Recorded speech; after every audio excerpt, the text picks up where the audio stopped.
Hey, what's going on, ladies and gents? I have a message this Sunday. All right, and hopefully I won't be long-winded this time. Hopefully I'll be short-winded. I wanna my message. I don't necessarily have a title, but I just want to talk about Elijah. So I'm still in this preaching mode, and God is giving me things to say because I know it's somebody out there that need to hear, and this goes right along with being able to obey God.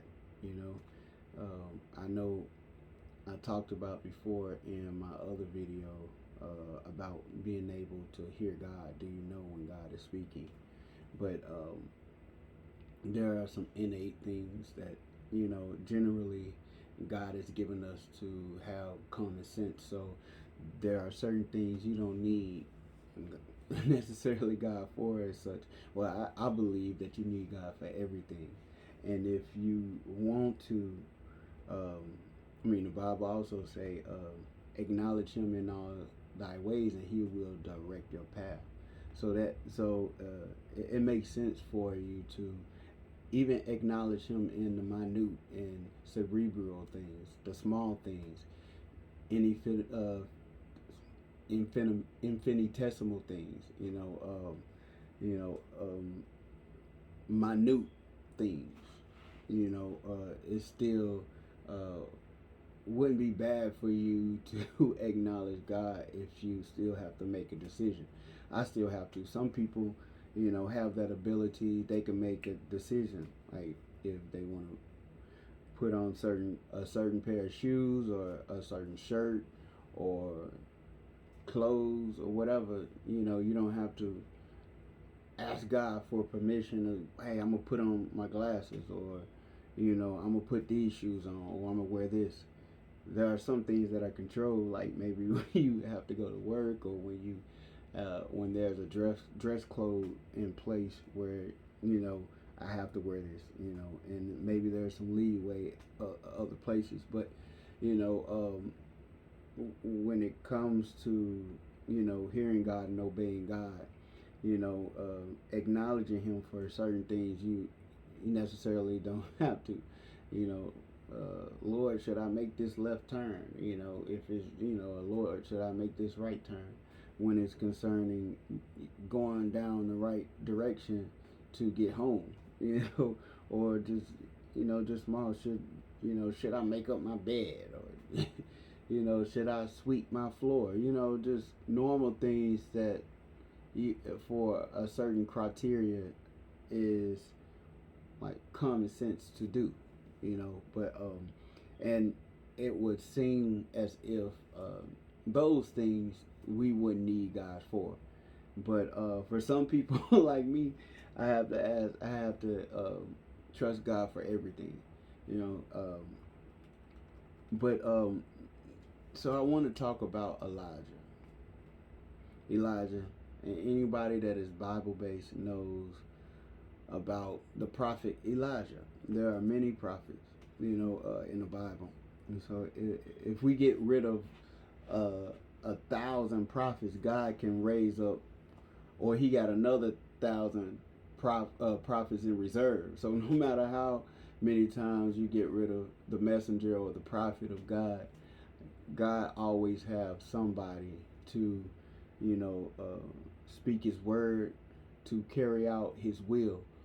Um, so uh, so God is no respect of person.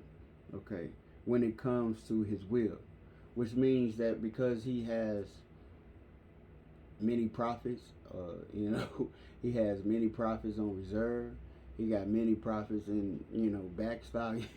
He can use anybody, and who God choose to use um,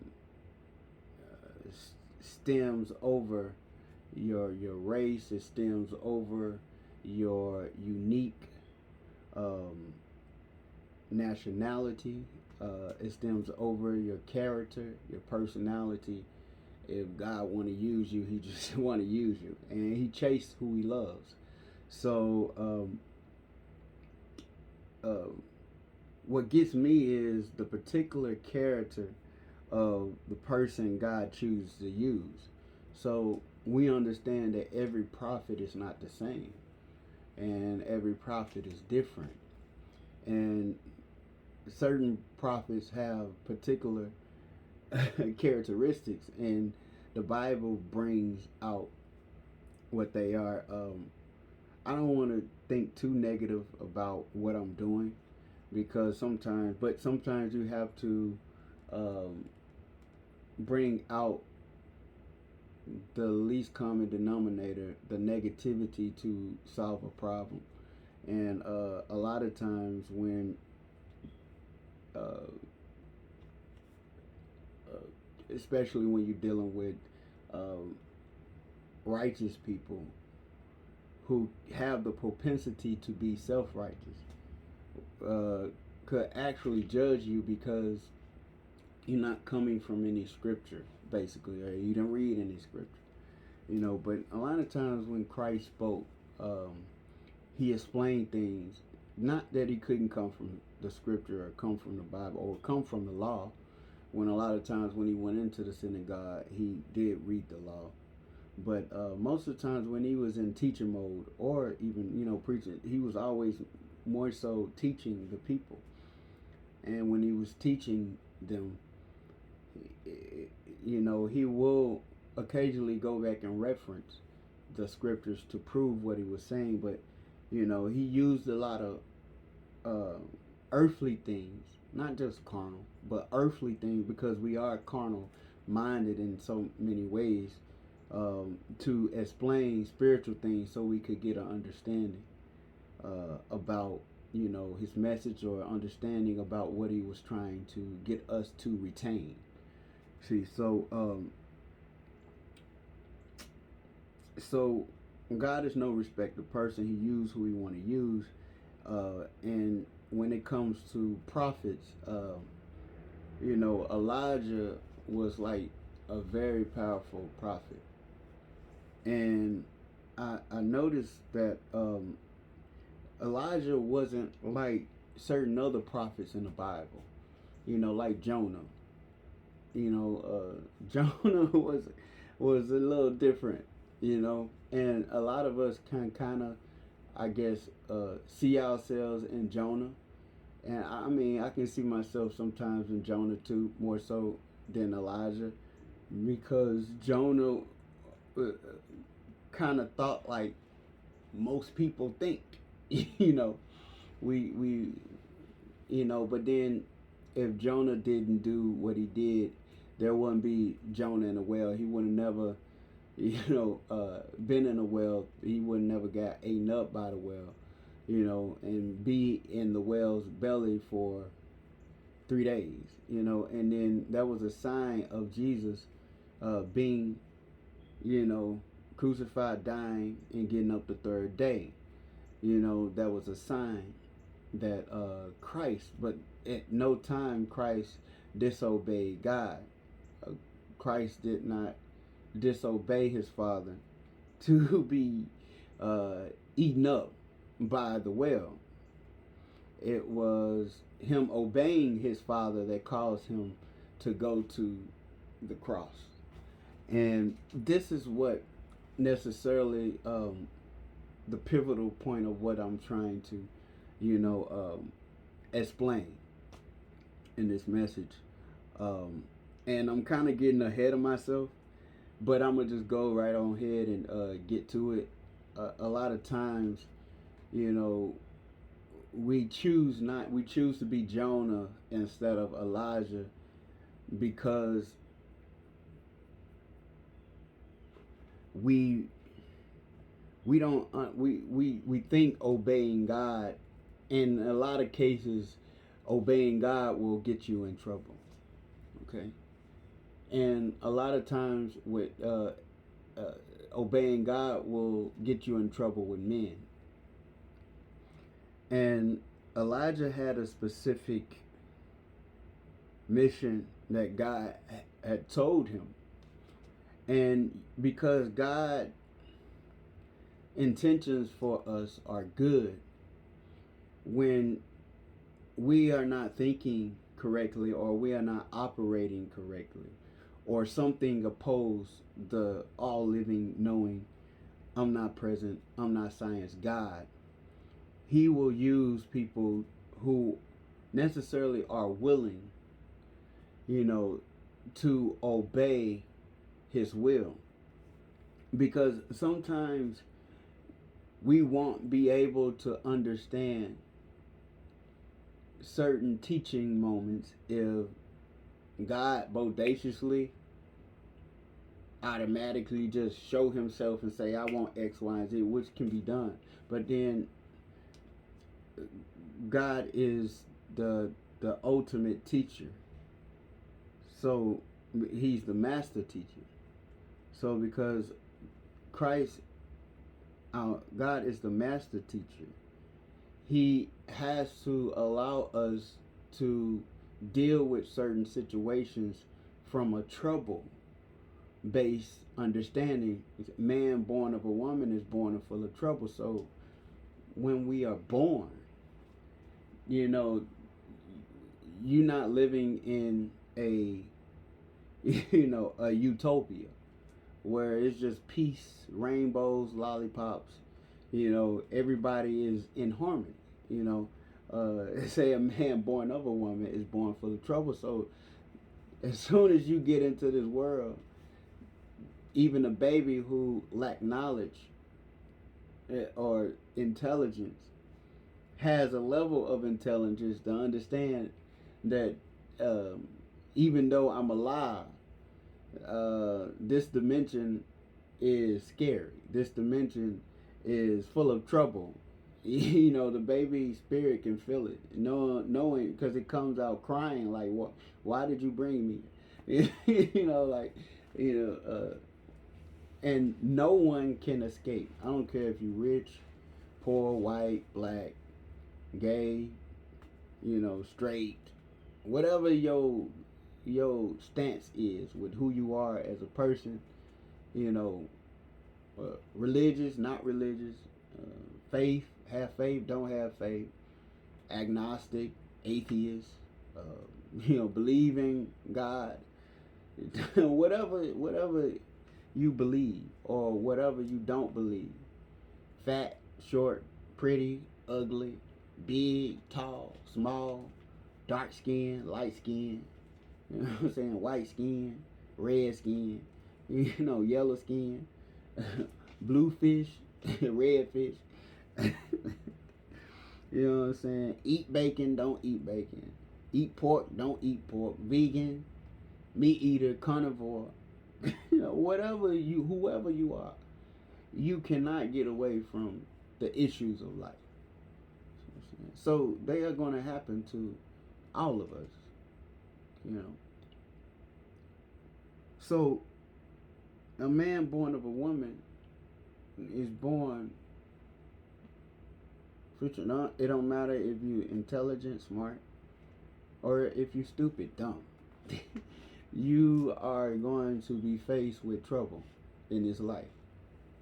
See, so with our own intelligence, we like to sometimes try to find an easy way out, or we try to soften the blow of life. And a lot of times we live in a society that allows a comfortable mechanism uh, to certain perspectives that could potentially isolate you or celebrate you in some cases. So Elijah was a prophet. Some other prophets God used. For instance, Jonah, like we talked about. Jonah was a prophet that wrestled with God about obeying God. And some prophets got caught up in questioning God. Yeah, like you had some prophets who, they didn't have a problem necessarily doing what God say do. They just didn't understand, like, why, like, God, why you want me to go there, or why you want me to say this. So, and sometimes questioning God can actually lead to you not doing what God say, because you get caught up in your insecurities of not understanding what God wants you to do. So that can perpetually lead you down the wrong way. That's why I say thou should not, don't question God. And it's okay sometimes. God will understand why you questioning him. Like you had Moses was a prophet. Hey, you know, go tell Pharaoh, let my, who should I say? Hey, I can't speak, Lord. Why you want to use me? I got a list for it. I got a deficiency, or I got a handicap. And people talk about people who got a handicap. How they gonna listen to me? I'm like, look at Moses. Look at him trying to talk. You know what I'm saying? They can't hear what thus say the Lord saying because they looking at his stutter. You know what I'm saying? And you know how people is. They'll sit there and humiliate you and talk about you because they can't see God, because they worried about certain something else. They worrying about because you got some dust on your shoulder or something. You know what I'm saying? Or you got a booger in your nose. You know what I'm saying? Hey, you see, it'll probably be cool. Hey Moses, hey Noah, hey, hey Elijah, hey, hold up before you bring fire down from heaven. Hey, you got a booger in your nose. You know what I'm saying? You got a fly on your face. You got a mosquito trying to sting you or something. You got something on your shirt. You know what I'm saying? You got a chip on your shirt. You want me to knock it out?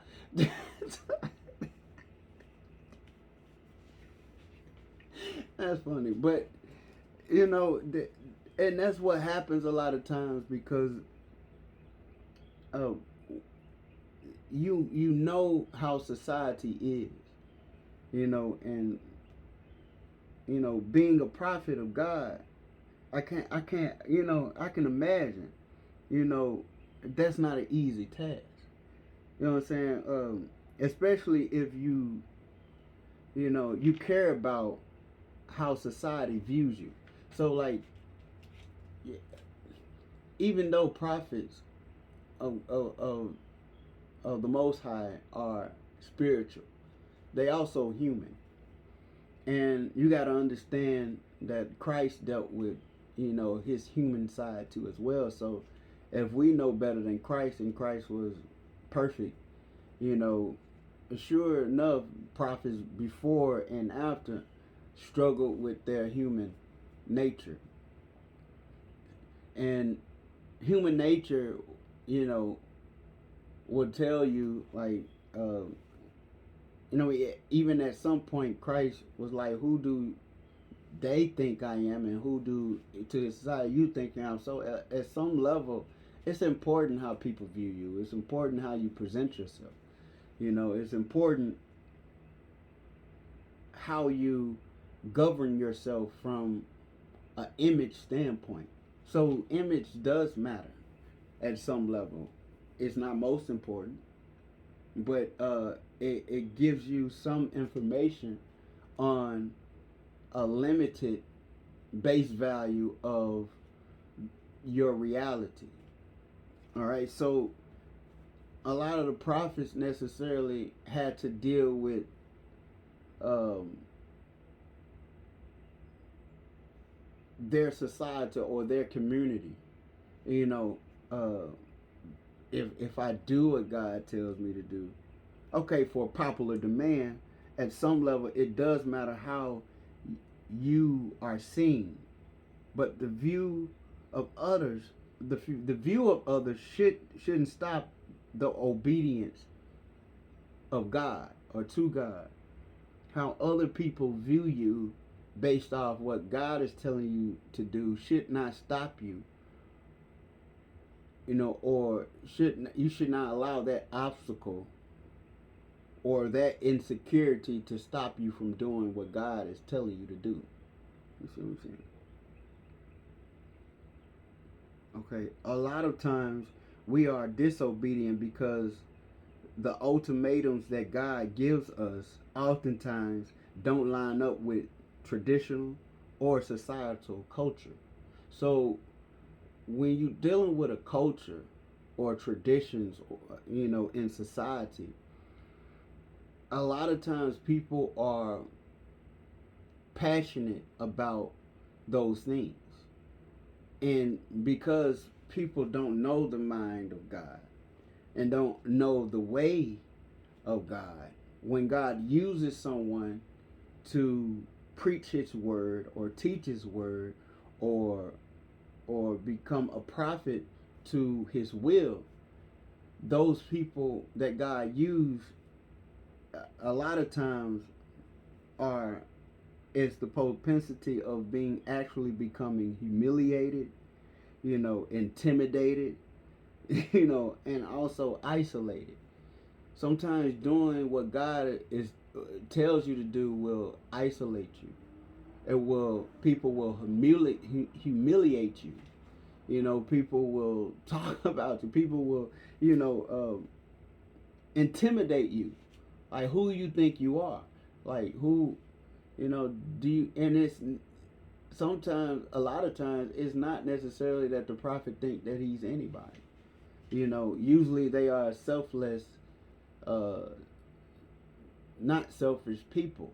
So it's not necessarily that they have a pompous attitude about themselves. Of course, you have to have some understanding about who you are to allow God to use you in the way that He wants to use you.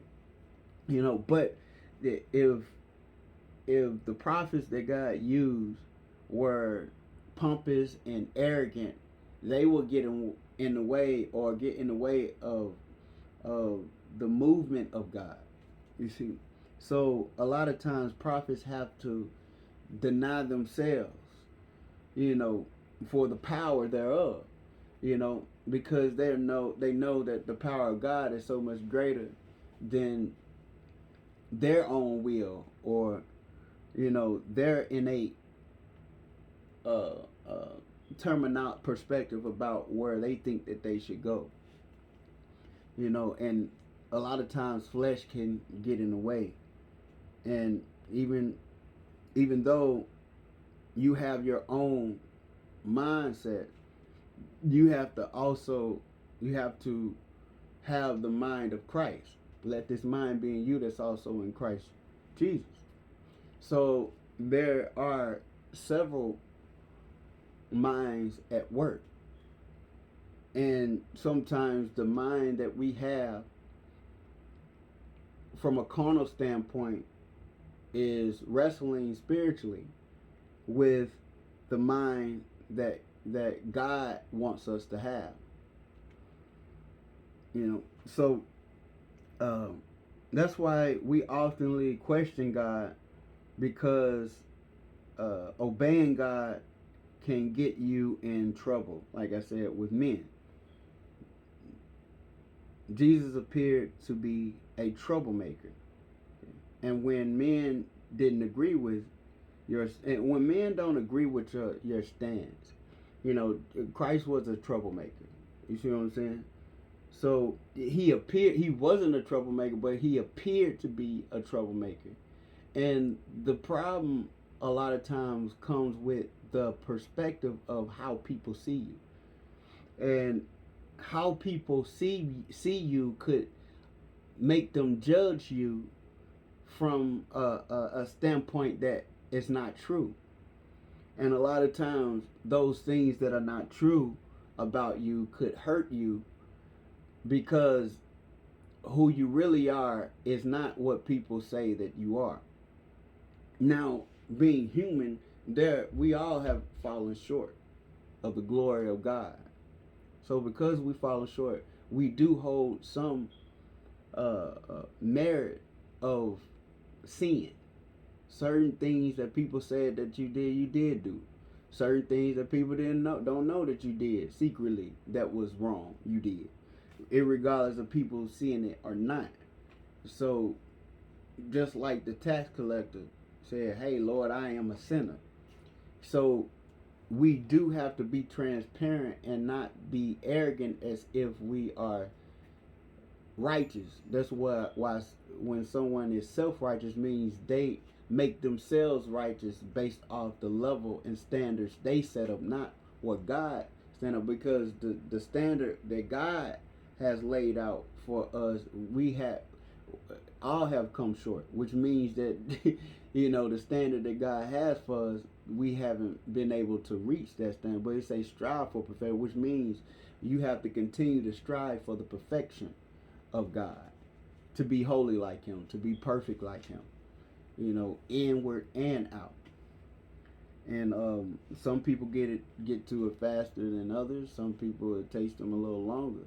But the race is not given to those who are strong, those who are fast, but the race is given to those who can endure to the end, spiritually, mentally, emotionally, culturally, so the stance that we take when it comes to God, we have to be careful who we choose. And a lot of times our carnal understanding behind when God tells us to do something, challenge us and challenge our mindset spiritually to not do what He told us to do. Like, God, if you tell me to do that, then they gonna reprimand me. Or if you tell me to do that, they gonna humiliate me. If you tell me they gonna intimidate me, they gonna do X, Y, and Z. So God told Elijah to go to King Ahab. That was a kingdom back in Samaria, where King Ahab was the king, but they did not worship the same God Elijah worshiped. Okay, and it didn't say that God was furious. It didn't say that God was angry. Didn't say that God was mad or anything. But if you go back to Genesis and the first book of the Bible, it says, "Thou shalt have no other God before me. Thou shalt not create any images or any, yada yada yada, this, that, and the third." So So therefore, now a people who should be, acknowledging the real, living, true God is now worshiping a so-called God named Bob. And a lot of times people choose to want to worship something that they can control. Reason why some people won't worship God or won't acknowledge God, because God has all control. And when you deal with people who have control issues, it's easier for them to accept a statue, because the statue is not necessarily in reality is going to tell you to do anything, which puts you in a control power situation. So and that's the issues that we have dealt with in Egypt and so forth and so on. Anytime we created an image of a calf or created some other type of contextual God, or something we call God that was materialistic, or something we created, we worshiped it, because creating something that you want to worship did not put you in a fear state. Some people can be afraid of God if He showed Himself, as that pillar of fire. Why? Because that's not something you can control. And something that you can't control doesn't put you in a power move, okay? It doesn't put you in a place where you can be a shot caller and a baller, because it automatically lets you know that you are not in control of it. So sometimes creating a image or having some other type of belief in a statue, something that's made of stone and rock or some other material, give us control over it, because it does not have power, it does not have voice, it does not have sight, it cannot hear. These things are not alive. So not knowing necessarily emotionally how God felt, in some way this did not please God, because God said, "Why would you be worshiping this or thing that's not living, tasting, can't eat, can't do anything, than necessarily worshiping the God who created all things?" You see, so God is using Elijah to tell Ahab and those who were a part of his kingdom to, hey, I've been told by the real God to stop worshiping this false God, because worshiping this false God is going to uh, make the real God not have provision for you. And anytime a famine comes, because God has to be known that he's God whenever he get ready to let you know. You know what I'm saying? But sometimes, see, this wasn't a situation like Jonah. You know, Jonah wanted to go to Tarshish, but God told him to go to Nineveh. You see, but when he got there, eventually, after disobeying God and being thrown out the ship, you know the whole story. When he got there, the people listened to him and obeyed. You see what I'm saying? So the story stops there. It don't continue, because the whole point was for the people that God wanted to save. He wanted to save them. He gave them the opportunity. You see what I'm saying? So when God extends his hand and give you an opportunity, which means that some opportunities come once in a lifetime, some opportunities come longer than others, but that opportunity also has an end date or end time. There's an ending point to the opportunity, which means when the opportunity is gone, it's time up. You can't get that opportunity again unless God shows mercy again, or unless God, gives you grace again. So, it wasn't that didn't happen, but see, Elijah wasn't like Jonah.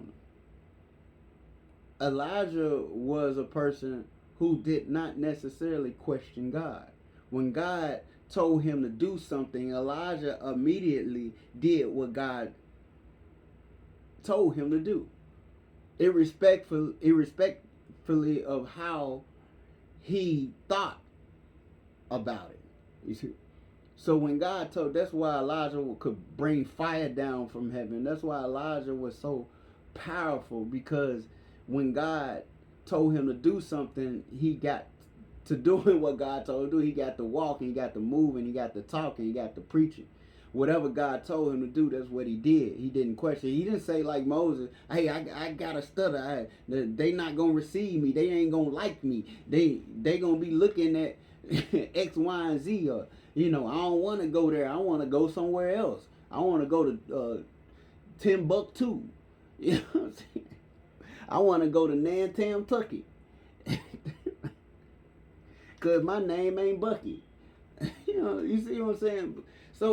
So Elijah didn't get caught up into all the distractions of his carnal mind, or get distracted on society, on how they felt or get distracted on his insecurities and fears because he cared about fitting in.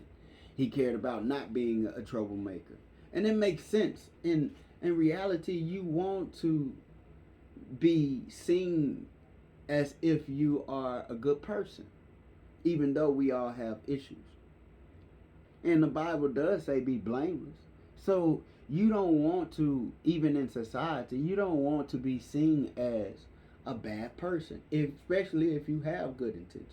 You see what I'm saying? So it makes sense for you to want to have the right image. It makes sense for you to want to be accepted. It makes sense for you to want to move or maneuver through society or your community as having a good name. You see what I'm saying? And sometimes what can destroy your name or a good name is those who blame. You see what I'm saying? So then if you have a perspective based off necessarily what God is telling you to do, because the right perspective is the will of God.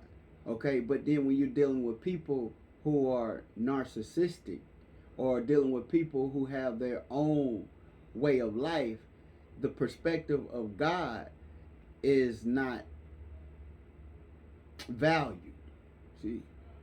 So when he went there, they was angry at him because they thought necessarily he was disrespecting a God that wasn't even real. And the real God was saying sometimes God will hide himself behind someone that appears to be weak. So it looks as if God is weak because usually when God get ready to use someone, he don't have an entourage. Elijah haven't found Elisha yet. Elijah don't have an entourage yet. Elijah don't have a kingdom. You know, Elijah don't got people around because usually when you're a prophet of God, it isolates you because people necessarily don't want to be around you or associate themselves with you because being a prophet and of God causes you isolation. It causes trouble in your life. And usually people want to fit in, okay? Because it don't cause them trouble. You know what I'm saying? So Elijah immediately do what God tells him to do. We go to King Ahab and you say, hey, you know, you all need to be worshiping the real God anyway, right? Because you are the people of God. And secondly, you worshiping a false God. You know, and if you continue to worship a false God, famine in the land, famine gonna continue. You know, and you're not gonna survive. You see what I'm saying? Because God is not willing to allow someone to thrive when it's Him who doing the supplying anyway. God is going to supply you with everything you need, and you don't even acknowledge Him. You don't even note the fact that it's Him that's doing it. That's a smack in God's face. That's a smack saying, you don't respect. If God reign on the just as much as the unjust, you know, which means that God still will, in some way, give you and have provisions for you, even if you don't regard Him. But then that opportunity, when the time and the grace period let up, God is saying, hey, I want my respect now. I want my love from you now. I want my acknowledgement. So if you got a kingdom now, that means you're not just surviving, you're supposed to be thriving. You know, you successful now. You know what I'm saying? So really the person who actually allowed you to become successful, he does not get no gratification. Does not get no worship and praise. But this statue who did not bring nobody in it, this statue who did not put a sun in the sky, a star in the sky, this statue who didn't give breath, life to nobody, couldn't get all the praise and worship, and you got a kingdom. How dare you? You know what I'm saying? So the real God who put the sun in the sky, the real God who fashioned this world together, got to say, hold up, Elijah, go down there to them folks that's worshiping something. You know what I'm saying? worshiping some rock when he's the rock of ages. He's the solid rock I stand. And you worshiping something that can't even cry out. You know, that can't even feed you. So if you're in a famine, what Baal gonna do if you're in a famine? Gonna give you food? What this God gonna do? He can't do anything. You see what I'm saying? So sometimes God, the real God, will allow trouble to people who don't care or regard who He is. You see what I'm saying? Because a lot of times the image of who God uses doesn't look necessarily like God is operating. You see, it just looked like somebody just operating on their own. You see what I'm saying? Or somebody just decided, really just decided to just say anything or do anything. When God uses someone, God uses them for His will and His purpose. And they don't have to have an entourage. They don't have to have anybody with them. They don't have to have a slew-footed angel, even though angels are encamped around. They don't gotta have some kingdom. They don't gotta have some militia or some army or something. When God want to use, if He want to use one, when God got ready to kick Satan and his entourage up out of heaven, what did He do? He used one angel. It ain't like He used a bunch of angels. He said Michael. He didn't call a bunch of angels. He said one. He called one angel. You see what I'm saying? When God wanted to get something done, all God got to do is call one prophet or one somebody. You know what I'm saying? When God wanted to make Himself known to the Philistines, He used one person. He used David. He didn't need nobody else. Even though it was a lot of people at the site, a lot of soldiers at the site. You know what I'm saying? He used one. You know what I'm saying? One person. You see, so faith is the substance of things hoped for, the evidence of things not seen. So God wants us to have blind faith. This is the antithesis. This is what I'm really trying to get to about faith. This is what this is about. Elijah knew that doing what God told him to do, irrespectively if he understood or didn't or lacked vision, God is not saying He wants you to see what He sees, because we can't never see necessarily all of what God sees, because God sees the full picture. He sees the full puzzle. You see what I'm saying? So God wants us to have faith, blind faith, to be able to trust Him, which means that if you're not trusting Him, you're not willing to lean on Him, because oftentimes we'll be led by someone who can't see, and that you and the person be falling to the hole. Why? So you have to follow someone who has vision. But if you're, in order to create, if you people who are creative, in order to continue to create, you have to have vision. The people perish for a lack of knowledge. Okay, the people perish because they don't have a vision. But also God's people, because of lack of knowledge, because you lack the knowledge to trust in the right provisions or the right people or the right prophets who are able to see. You see what I'm saying? Or who are able to trust God or follow God. You see what I'm saying? So you have to have the right vision and trust the right person and the right people or the right angels that God uses for His will and His purpose. Okay. So faith is very important. Faith, God always talks about faith, about moving mountains. In order to move mountains, you only need a small grain of mustard seed, which means you don't need a lot of faith, which means that faith is what concentrated. And what concentrated means that it may not look like a whole lot, but the power that's in it is it bulks a whole lot. So you don't need a whole lot of it, because whenever it connects to when just like certain soap that is concentrated, as soon as it hit water, it spreads, it go everywhere. So only all you need is a little bit. You see what I'm saying? You don't. So what he's saying, the potential of faith had connected to the right belief system will spread and go everywhere. So you will have the power to move the mountain or move whatever obstacle that's in your way. What if it's a fear, if it's doubt, if it's a lack of trust, if it's insecurity, if it's a scarcity. You know what I'm saying? Whatever it is, that's whatever that obstacle is there that's in your life that causes you not to move out or act on, move out in God.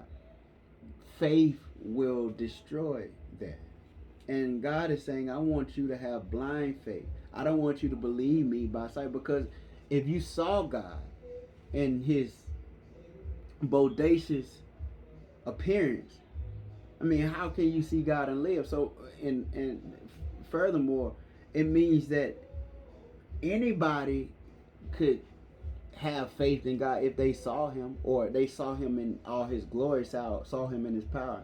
People will follow people if they have bodacious power. You see what I'm saying? Regardless of if it's good or evil. You know, because people love their lives and people don't want to be cast out or cast away. You know what I'm saying? So people will follow you even if they scared of you. You know what I'm saying? So, but necessarily God don't want you to fear him. God wants you to fear him out of reverence.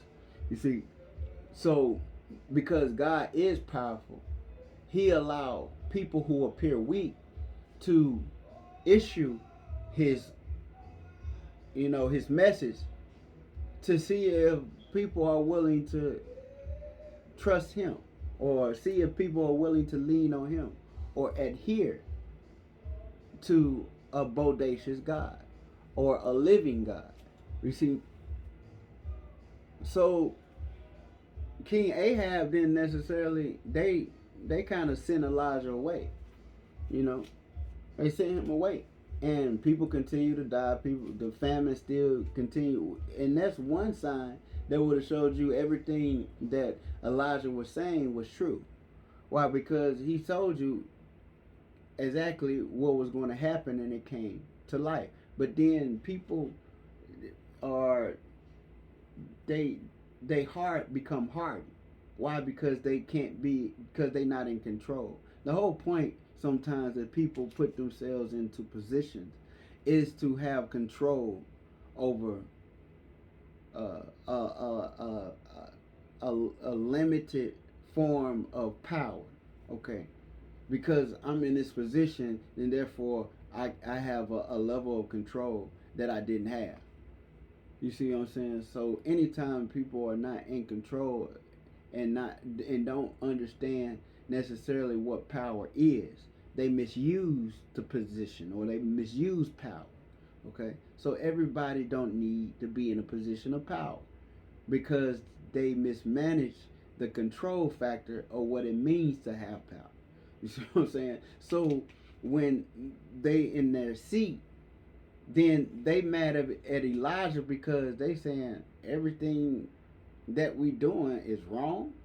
You know what I'm saying? In order to humble yourself and recognize that you are wrong, it takes a lot of effort to recognize you're wrong. And just because you are in, there are a lot of people in high positions that are wrong. You see what I'm saying? But your position don't make you right. You know what I'm saying? Just because you're in a high position don't make you right. You can be dead wrong in a high position. You see what I'm saying? So it takes a person who humble enough to say, just because I hold the seat, don't mean that I'm right. So then I have to challenge my thinking in my mind to listen to someone who has more insight from a higher stance.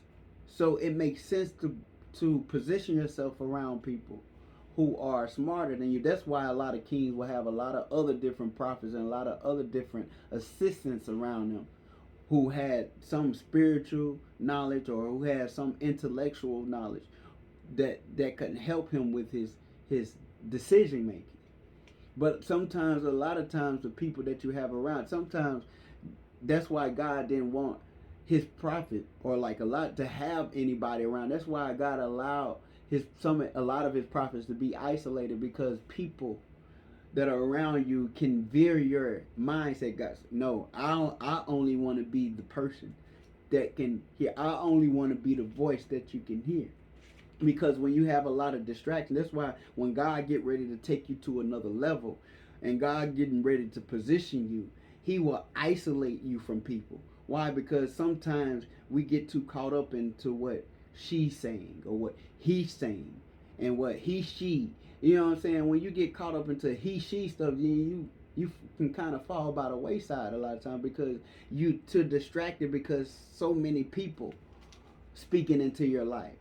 So many people have the answer to your life. So many people have this, that, and the third in your life. You see what I'm saying? And only God has the answer for you.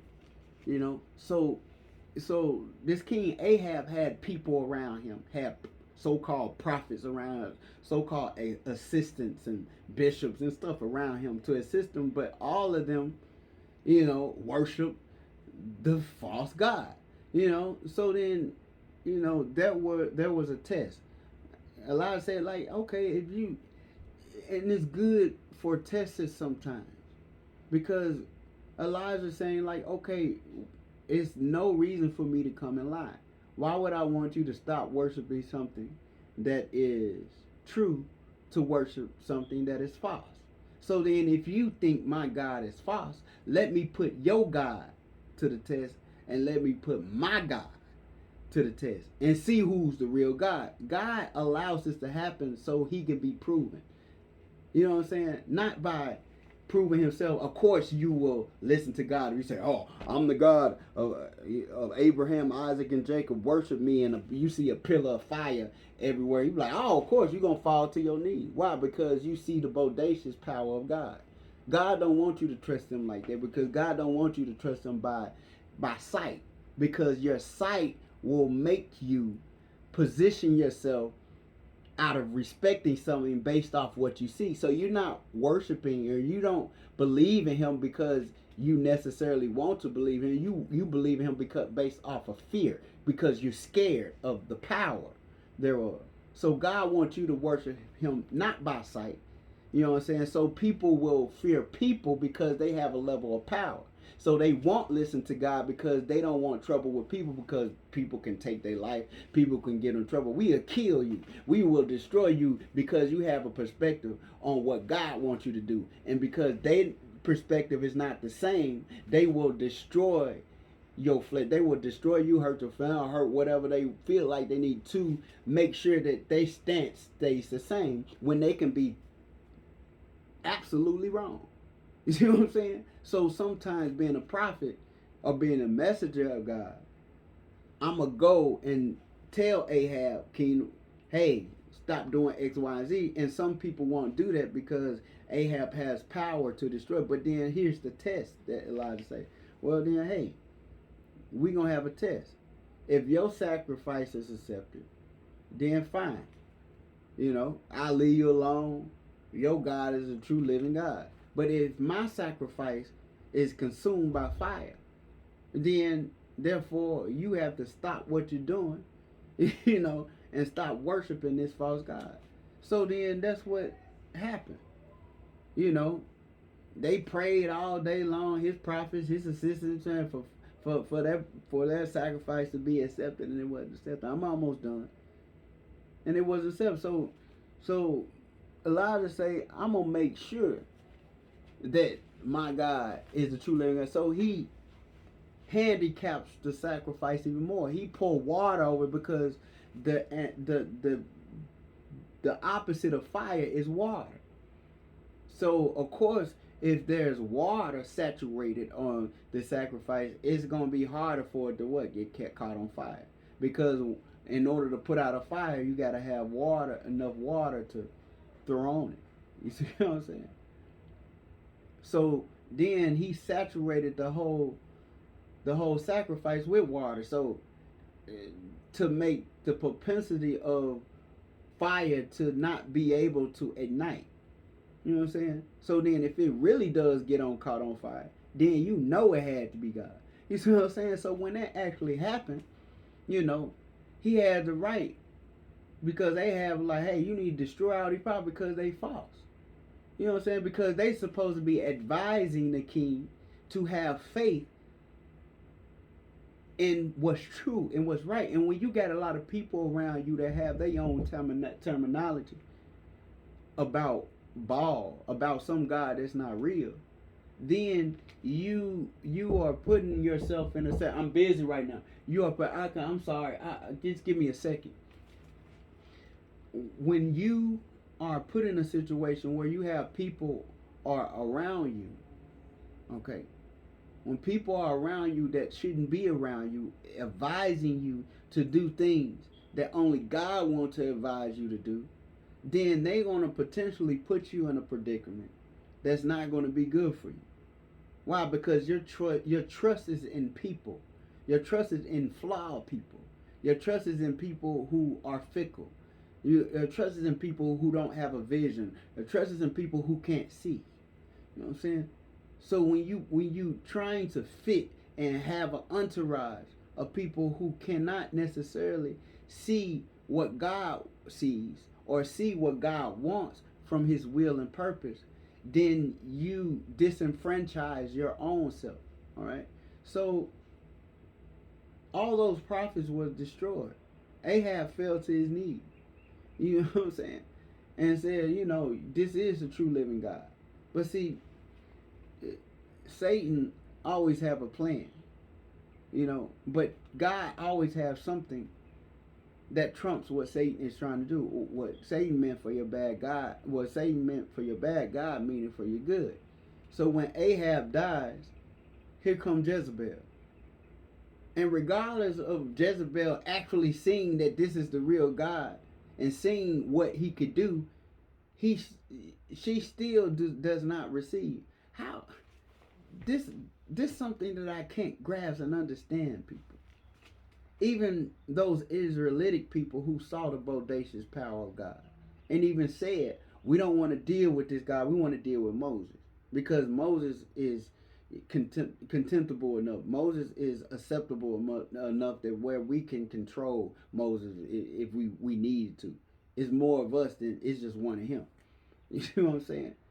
So then the level of dealing with Moses is different from dealing with this bodacious God. You see what I'm saying? So that's something that I can't understand. How can you see the power of God and still in turn reject him? You see what I'm saying? So then Jezebel, you know what I'm saying, want to kill. It's funny because our understanding, we think that, okay, if I kill Elijah, then everything that God is trying to do is going to stop. How naive can you be? If I just stated to you in the beginning that God has thousands upon thousands of prophets or people, no matter how many you kill, God's still going to get his will and purpose done. So then why you think that God will and purpose is going to stop if you defeat or if you kill one prophet? Like your mindset is not right. You would think that God gracious power can destroy you out, but God power can destroy you out, but his grace is to give you an opportunity. When Ahab was alive, to what? Hey, your kingdom will flourish if you worship me, worship the right God. You see what I'm saying? And then here goes some of my power. I'm going to show you some of my power. And you see that and still reject God and want to kill the prophet because you think the power of God is in the prophet. No, the power of God, the prophet is the utensil that God uses. Just because you destroy the utensil that God used don't mean that God don't got other utensils to use or other methods to use to get to his will done. So you did nothing. You did not delay necessarily, you know, the God's will and purpose. You see what I'm saying? So then actually fight. People think that they are fighting you. If God is for you, God was for Elijah. You see what I'm saying? That's why he could bring fire down from heaven, because God allowed him, gave him that power because of his obedience. And then certain people only was able. Enoch, he walked with God. There ain't nobody else that was able to do it but Elijah. Because Elijah was so obedient to God. You know what I'm saying? He didn't question God. He didn't wrestle with God. He didn't go back and forth with God. As soon as God told him to do something, he did it. And that's why he was able to go up in a chariot with God, because his obedience made him tight with God. His obedience made him, one with God. His obedience made him cool with God. His obedience made him a friend of God. His obedience gave him more favor with God. You see what I'm saying? So he didn't die. He went straight to heaven in a chariot. You see what I'm saying? Because God valued his obedience. And obedience is better than sacrifice. So the sacrifice we all have a sacrifice. You know what I'm saying? Are you willing to sacrifice your own well-being for how men see you and how men accept you, compared to how God see you? I'd rather have enmity with man than hatred or separation from God. You see what I'm saying? If you gain the whole world and lose your soul, what that means is that people are willing to sacrifice their soul to be comfortable, to fit, to get people to like them so they can have it easy, than really actually being able to succeed where God wants them to flourish. You see what I'm saying? Because they think necessarily what God is telling them to do. Yeah, sometimes when God tells you to do something, it brings trouble. You're in trouble anyway. Irregardless of God tell you to do it, a man born of one full of trouble. So if God don't tell you to do nothing, you're going to still have issues and problems. You see what I'm saying? So the fact that how your community view you is kind of harder, because you have a group, or you have a massive group of people that can potentially, hurt you and harm you because you have a different perspective, or you have a perspective from God. You see what I'm saying? So, and usually the perspective from God is right. So it's not a perspective. It's the right perspective. It's the right sight. It's the right mindset. You know. So so what I'm saying is, have faith with God. Irrespectfully, if people don't believe that the sight that you have from God is right. You see? Because if your stance is right, if your heart is right, and you listen to what God is telling you to do. Because when Elijah left and went back into the wilderness, well, he brought doves to come feed him. So then, even in a drought, God will supply your need, because he's the one that's supplying your need. And when you don't know, it's him the one that's supplying your need, no matter if you're a king, no matter if you're a president, no matter what position you hold, then necessarily you're going to be destroyed in the drought, or you're going to be destroyed in the famine anyway. You know, people are trying to make provisions for situations based off from their own control and power.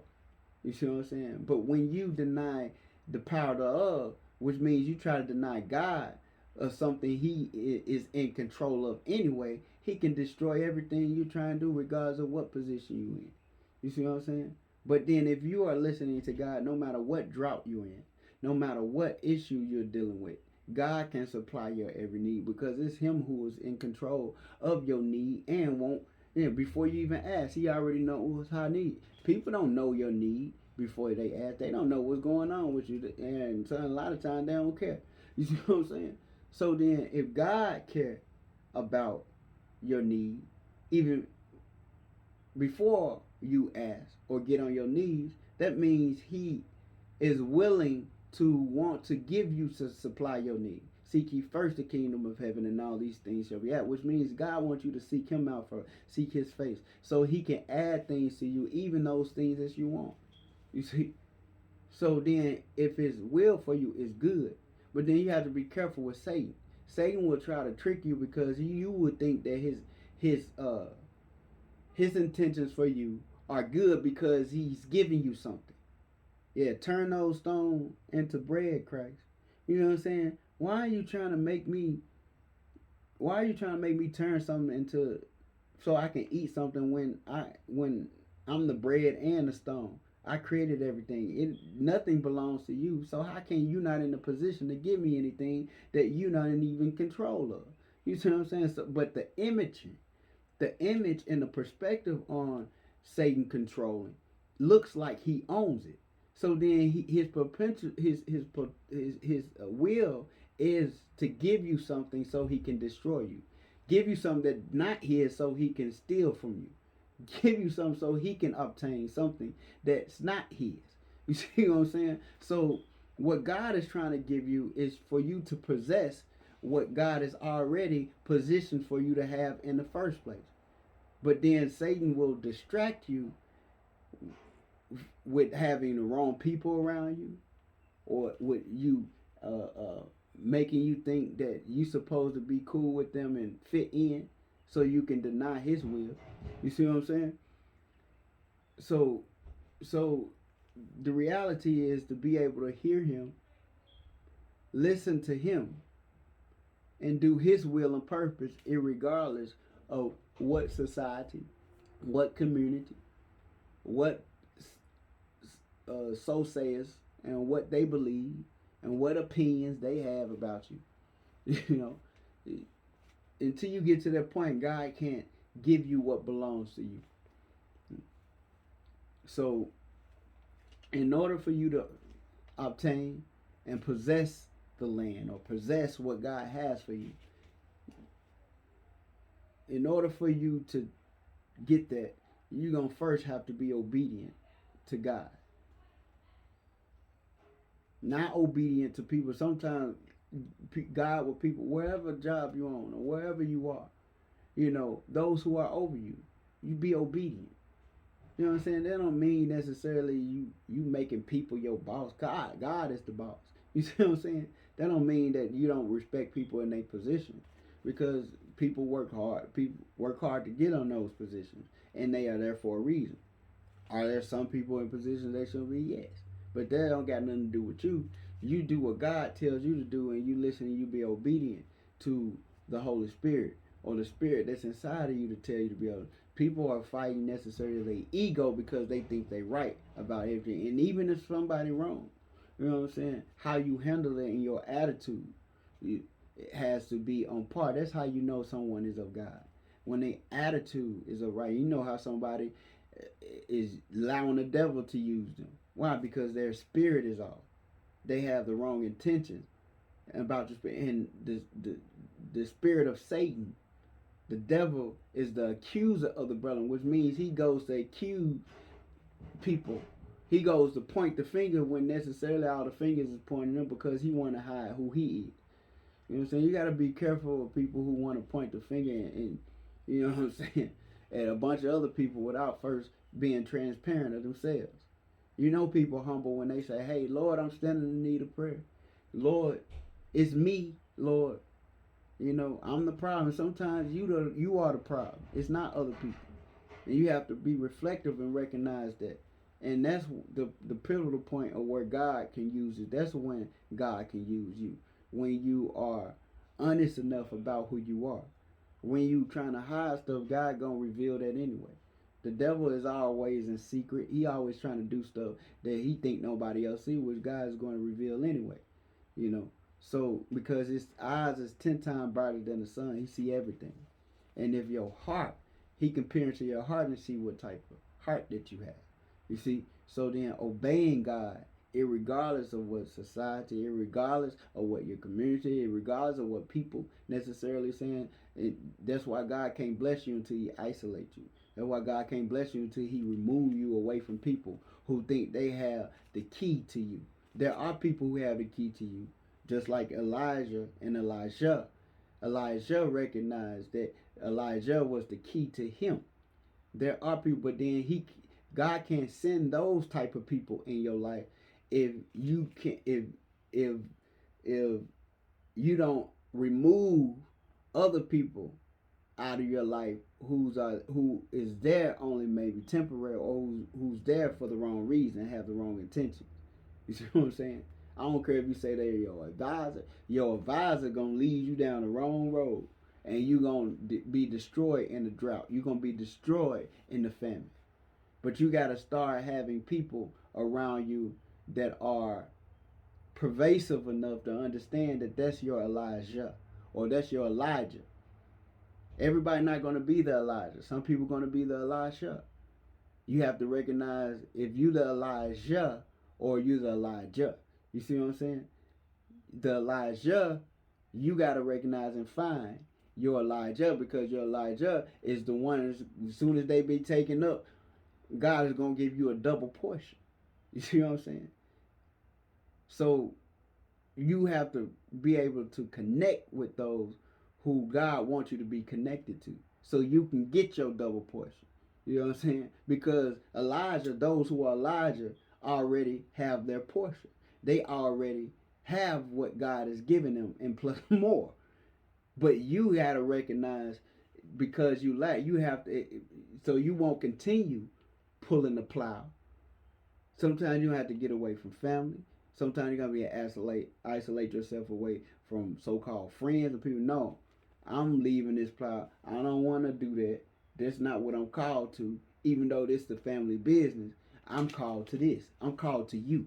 You see what I'm saying? And once you understand who you supposed to be called to, that's when God can do what he needs to do for you in your life. So I'm not going to pray. You know, we all need to be praying secretly, privately, to those things that we need to pray to. We need to open up and be transparent to God privately, because what you do privately, God will open up publicly. You're not doing it to go in public necessarily, to present yourself like the Pharisee as if you're perfect, even though God want to make you perfect, because people care about image. So I'm not interested in trying to go out in front of people and prove that I'm perfect and prove that I got it all together, or prove that I can talk, or I can prove, yes, God has given people abilities to do things, and that's good. But I'm not going to worship myself in an ability, or worship myself in a talent and a gift that God has given me anyway. I'm going to be transparent because I have issues and faults and problems that are there that need to be addressed. So privately, Lord, here I am with all my insecurities, all my complacencies, all my fears. You see, I lay them before God. Lay them before God, you know. And I can still be who I am from a secular standpoint and still be a preacher, because the preacher is in me, the preacher is in you, the prophet is in you. You see what I'm saying? The God is in you. There is a God out there, but there is a God in here too, you know. So, peace. I'm Jay Luminous. I'm out. You'll get a chance to talk to Rag another day.